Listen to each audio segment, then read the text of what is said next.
In front of me is SONY Xperia 10 Mark 7, and today I would like to show you how you can delete a password from Passwords Manager.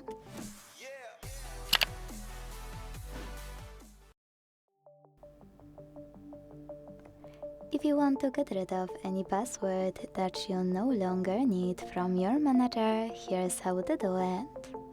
Firstly, go into Settings and scroll down to access passwords, passkeys and accounts. Now choose Open under Google. And finally tap on Google Password Manager to select any password you want to delete. Quick disclaimer, this operation won't delete any account or any app, just password saved in your manager. So tap on it, enter your screen log and hit delete. Then confirm your choice in the pop-up.